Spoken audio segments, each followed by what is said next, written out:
Bonjour. C'est pas l'écho, c'est vous qui m'avez répondu. On va juste commencer par une pensée, une introduction. Merci en tout cas pour ce chant. Jamais Dieu ne nous délaissera. C'est pour ça qu'on est là, c'est qu'on le croit. On va prier. Seigneur Dieu, on est à la bonne place, au bon endroit, Seigneur, dans ta présence imméritée. Voilà, Seigneur. En tout cas, aide-moi à être clair, à dispenser ta parole, Seigneur, par le Saint-Esprit, et que chacun puisse recevoir, Seigneur, de ta part. On te rend grâce. Amen. Voilà, juste, c'est vrai qu'on a la période de Pâques, et j'avais à l'esprit un des livres de la Bible en particulier, qui est le livre de Néhémie. Vous savez qu'il y a plusieurs sortes de livres parmi les 66 livres de la Bible. Et là, j'ai choisi un livre historique, le livre de l'histoire du peuple d'Israël. C'est le livre de Néhémie. Alors, il y a Esdras aussi, il y en a d'autres. Et en particulier le chapitre 8. On va sonder courtement. Mais là-dedans, il y a un message qui me paraît important. C'est un petit peu le chapitre 8, c'est un petit peu comme un miroir où on pourrait se croire dans une église évangélique. Mais il y a 24 siècles, à peu près. Donc, est-ce que ça existait à l'époque, une église évangélique il y a 24 siècles c'est ce qu'on va voir. Et il y a dedans un message. Donc, excusez-moi, ce ne sont pas des progressives, je ne vois pas bien, donc je fais comme ça. Bonjour aux éditeurs aussi et les internautes. Alors, c'est vrai que c'est un livre historique, mais pourquoi choisir un livre historique aujourd'hui ? Parce qu'en fait, il s'agit de l'histoire du peuple d'Israël, notamment de Juda en particulier. On sait que ce peuple a été exilé, très loin du pays de la promesse qui était Israël. Pendant 70 ans, ils sont de retour là. Et le temple a été reconstruit, les murailles de Jérusalem ont été reconstruites. Et on en est au chapitre 8 de Néhémie, justement. Et les murailles ont été reconstruites miraculeusement. Mais aussi, il faut savoir qu'il y avait aussi un homme qui s'appelait Néhémie, un homme de prière, un homme qui croyait, un homme qui était à la brèche, qui a prié, qui a intercédé. Et Dieu l'a entendu. Et les murailles sont reconstruites de Jérusalem. C'est important. Les murailles, c'est un petit peu comme la doctrine pour nous, chrétiens. Tout ce qui est pour notre protection, pour notre bénédiction. Il s'agit de murailles spirituelles. C'est la parole de Dieu, la Bible.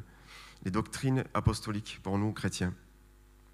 Et on est au bon endroit, nous aussi. Et au chapitre 8, on voit que le peuple est au bon endroit. Ils ont à cœur de se rassembler, il est dit.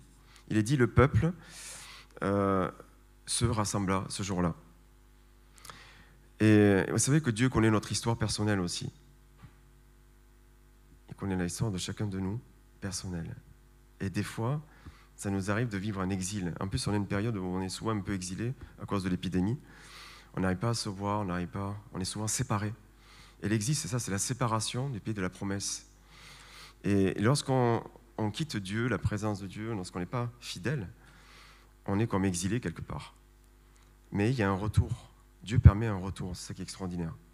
Et c'est vrai que tout le peuple d'Israël n'est pas retourné à Jérusalem. Beaucoup sont restés, malheureusement. Mais en tout cas, on peut faire partie de ceux, si on est là, de ceux qui sont de retour aussi. Et nous cherchons Dieu, c'est pour ça que nous nous écoutons. Donc Dieu connaît notre histoire. Écoutez ensuite la suite. La muraille de Jérusalem est reconstruite. Alors verset 1, alors tout le peuple s'assembla comme un seul homme sur la place qui est devant la porte des eaux. Et ils dirent à Esdras, le scribe, d'apporter le livre de la loi de Moïse. Vous avez vu comme le peuple représente, en fait, moi croyant, vous, chacun de vous, le peuple d'Israël. Et c'est l'image de ma vie, de moi, en tant que croyant. Et là, j'ai à cœur d'écouter la parole de Dieu.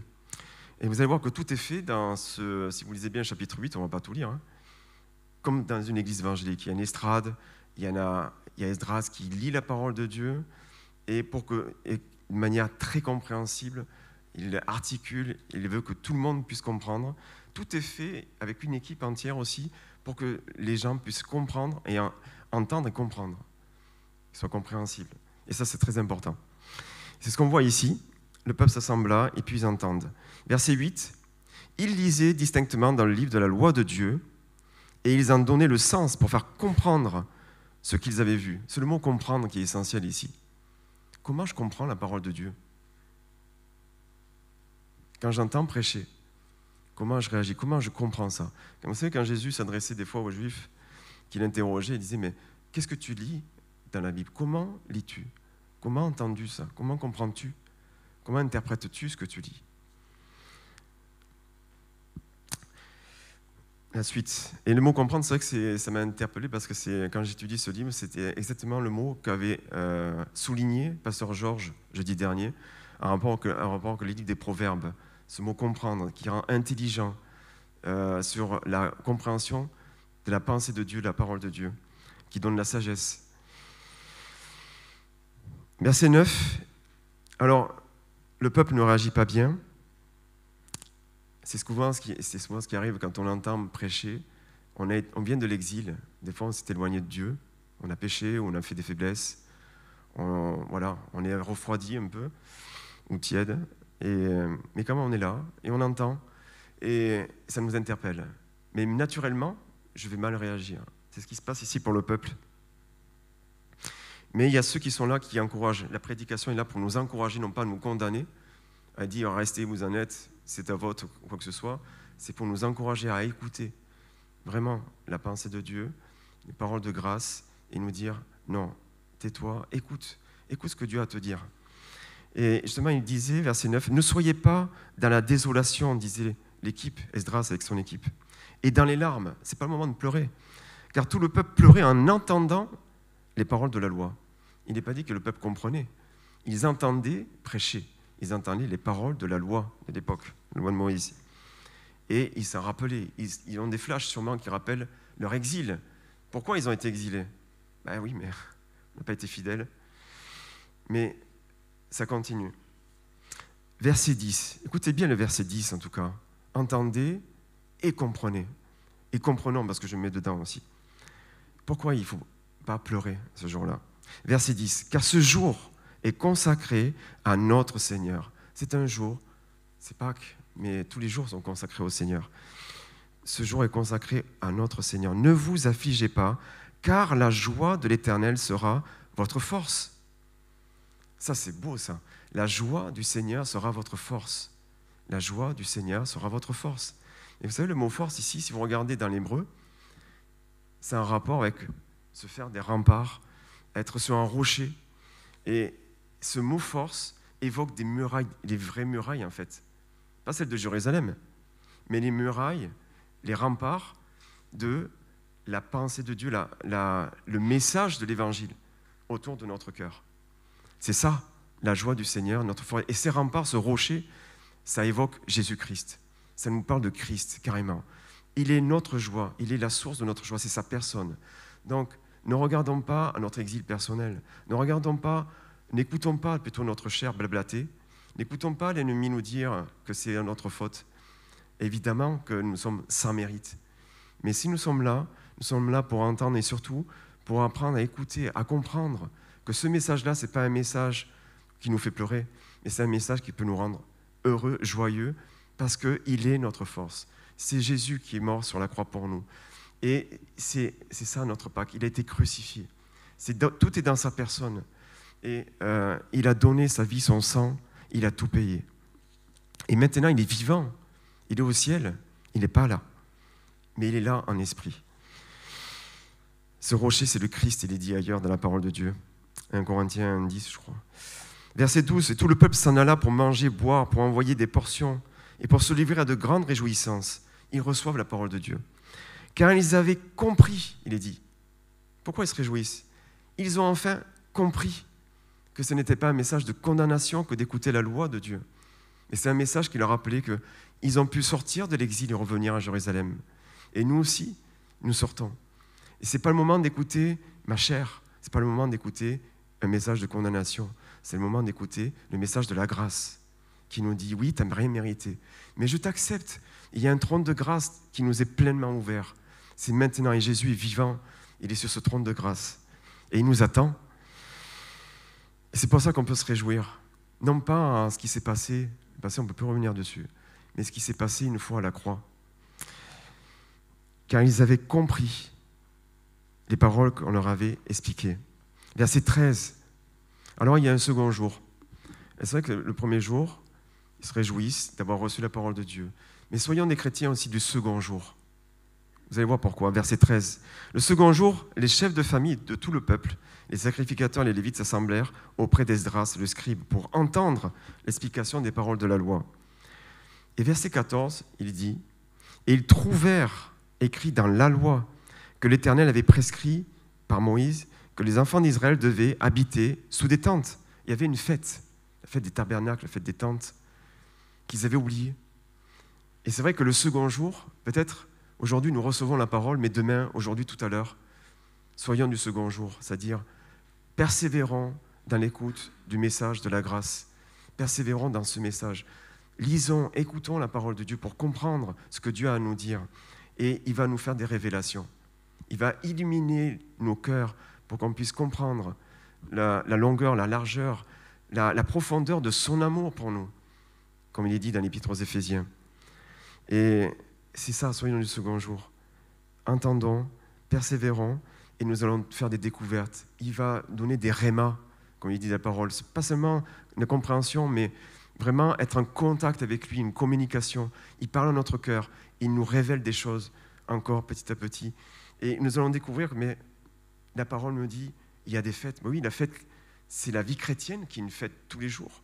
Si nous cherchons Dieu, si nous cherchons sa communion avec le Seigneur, c'est la fête, c'est Pâques tous les jours de notre vie. Et regardez, il se passe quelque chose d'exceptionnel. Pardon. Verset 18, il est dit, on lut dans le livre de la loi chaque jour, tous les jours. Or, c'était tous les 7 ans qu'ils faisaient la lecture solennelle de la loi, selon le Deutéronome, selon l'Exode. Et donc, ici, c'était tous les jours. Il y avait un réveil extraordinaire. Néhémie, c'est vraiment de la trempe de Luther, de Calvin. Ce sont des réformateurs. Par leur prière, par le cœur de ces hommes pour le peuple de Dieu, pour le dessein de Dieu, pour l'humanité, pour le salut, eh bien, en fait, ils ont amené les autres vers le retour au Seigneur. Et nous aussi, nous pourrons être de ça. Si nous sommes des chrétiens du second jour, nous allons aussi avoir des révélations de la part de Dieu, des illuminations. Nous allons mieux comprendre la pensée de Dieu et être une aide pour notre frère, notre sœur, et aussi pour ceux qui nous entourent. Vraiment comprendre la pensée de Dieu, la grâce de Dieu. Regardez, on va finir par Apocalypse 5, verset 4. C'est un peu le même contexte. Mais là, on est au ciel. C'est une vision de Jean. Il dit, Jean dit, « Et je pleurais beaucoup de ce que personne... » Nous sommes en Apocalypse, pardon. Je pleurais beaucoup là aussi. De ce que personne ne fut trouvé digne d'ouvrir le livre ni de le regarder. Et l'un des vieillards me dit, « Ne pleure point. Voici le lion de la tribu de Juda, le rejeton de David, a vaincu pour ouvrir le livre et ses 7 sceaux. Et je vis au milieu du trône et des 4 êtres vivants et au milieu des vieillards, un agneau qui était immolé là. » Voilà ce qu'on va voir au ciel. Ne pleurons pas. Ne pleurons pas parce que aujourd'hui, nous pouvons déjà être en communion avec celui qui est le lion de la tribu de Juda, celui qui a vaincu à la croix. Il est mort une fois pour tous les péchés de la terre. Et ceux qui écoutent, là peut-être, ils ne croient pas, je ne sais pas. Ou alors, ils doutent de leur salut. Ou alors, ils ont entendu mauvais enseignements. Si on doute de son salut, c'est ça. Ou alors, peut-être, ils sont sous la culpabilité. N'écoutons pas notre âme, n'écoutons pas notre conscience, qui est là que pour nous dire si c'est bien ou mal. Écoutons le message de la grâce qui nous dit Jésus a tout accompli à la croix. Et il y a le lion de la tribu de Juda, il a vaincu une fois pour toutes. Et nous sommes sous la couverture de cette victoire à la croix. Et il y a aussi un trône de grâce sur lequel il y a un agneau comme immolé. Et c'est ce que nous verrons toute notre vie dans le ciel, celui qui a été immolé à la croix, qui est lui qui a les marques, celui qui a les marques sur sa main, sur ses pieds, éternellement. Et nous pouvons regarder qu'à ça aujourd'hui. C'est lui qui est notre mérite, c'est lui que nous pouvons invoquer.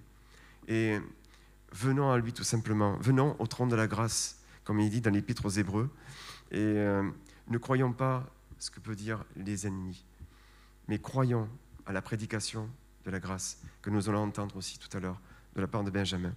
Seigneur Jésus, nous voulons simplement apprendre à comprendre ce que tu as à nous dire, Seigneur. Ce message de grâce, ce message d'amour qui nous rappelle que nous avons eu la paix par le sang de la croix. Que tu es maintenant au ciel et que tu intercèdes pour nous chaque jour. Comme le faisait Néhémie, Seigneur, tu pries pour nous, tu intercèdes. Tu es celui qui est notre avocat auprès du Père. Et nous sommes dans ta paix et la joie de ta présence et notre force. Sois loué, Seigneur, pour être notre rempart, notre muraille face aux accusations de l'ennemi. Et on te bénit. Bénis, Seigneur. Amen.